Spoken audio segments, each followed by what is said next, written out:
Right, Shalom, Yeshua. I'm going to start off as always by giving all praise to Yahweh Hashem Yahushai, double honors to the apostles of GMS, and honors to you brothers that are doing the work in truth, while sincerity. Gonna title this one, How Do You Respond to Romans 9? Got this from an article on renew.org, and I won't waste your time by reading all of it. I'll just read the opening paragraph, and if you want to laugh, you can go through it. It says the deterministic interpretation of Romans 9. Right, and deterministic's like, what the fuck does that mean? And once again, it's this Esau trying to bamboozle people. When you take a look at the Lasher 1 to half, for instance, it gets straight to the point, none of this fluffy stuff. Right, but it says, many people believe that Romans 9 demonstrates that the Most High has the right and power to save whichever individual he wants to save and damn whichever individual he wants to damn, which is correct. It's completely correct. There's nothing wrong there. When you read Romans 9 from the top, it says, for I wish myself, from Romans 9 and 3 says, for I wish that myself were accursed from Yahweh Shai, for my brethren, my kinsmen, according to the flesh, who are Israelites, to whom pertaineth the adoption and the glory and the governance and the giving of the law and the service of the Most High and the promises, all the goodies spoken of to come are for the Israelites. The promises were for the Israelites. If you're not of the elect, you're not going to be saved. If you're not of the 1/3, you're not going to be saved. And if you're a heathen, you're damn sure you're going to be saved. All you have to look forward to is 1,000 years of slavery. And if you're an Edomite, all you have to look forward to is 1,000 years of slavery and extermination. Right, and I'm going to jump down to verse 8, because the main problem is this, this geezer's trying to, he's trying to keep hold of that free will. But there's no such thing as free will. Free will doesn't exist. The Most High is in control of the whole game. It says Romans 9 and 8. It says that is they which are the children of no, I'm going to start from 9, Salakia. It says, for this is the word of promise. At this time will I come, and Sarah shall have a son.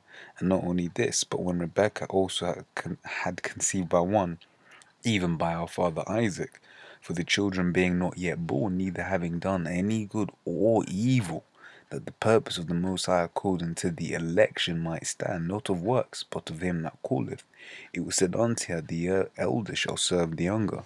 As it is written, Jacob have I loved, and Esau have I hated. And that's quoted in Malachi 1 and 2, right? That's before he'd even done any good. One was set up for damnation, the Edomites. The Most High here says he hated Esau before they were even born. That means Esau would end up doing stuff that the Most High would then therefore justify his hate. He touched the apple of Esau touched the apple of the Most High's eye. And the Most High he has to recompense. He has to recompense him greatly for that by way of extermination. He says, what shall we say then? Is there unrighteousness with the Most High? God forbid. Then hell no. It says, for he saith to Moses, I'll have mercy on whom I'll have mercy, and I'll have compassion on whom I'll have compassion. How can you be the Most High, but you can't. So it's verse 16. It says, so then it is not of him that willeth, nor of him that runneth, but of the Most High that showeth mercy. The Most High can choose whatever he wants to do. He's the Most High. Well, let me say that correctly. Yahweh, which is his real name, and his son's name is Yahweh Shai. And when you're praying, you have to pray Yahweh by Hashem Yahweh Shai. Yahweh in the name of Yahweh Shai. It says, for the scripture saith unto Pharaoh, even for this same purpose have I raised thee up, that I might show my power in thee, and that my name might be declared throughout all the earth. And when you read Ezekiel, the 34th chapter, I believe, the same sentiment goes out. The fact that how Israel have polluted the Most High's name, and that the Most High is going to take us back and wash us up and clean us up and have us being being Zion, being a monument again for his name's sake. Once again, He's the Most High. He is Yahweh. When you actually take time and just think about what Yahweh means, He to be, He is, He is. When you actually deep that, I mean, he's saying He is everything. For the scripture saith unto Pharaoh, I just read that, and read Joshua 11 and 20, says, For it was of Yahweh to harden their hearts, that they should come against Israel in battle, that He might destroy them utterly, and that they might have no favor, but that He might destroy them as Yahweh commanded Moses. Right, and that's once again playing into their point.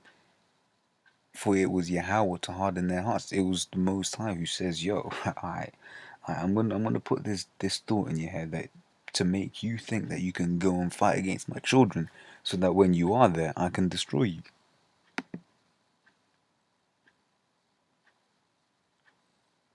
Thou wilt say then unto me, Why doth ye yet find fault? For who hath resisted his will? That's right. The Most High says you're to do something, you're gonna do it. Isaiah 55 and 11. My word does not return unto me void. Nay, but, O man, who art thou that repliest against the Most High? Shall the thing formed say to him that formed it, Why hast thou made me thus? Right?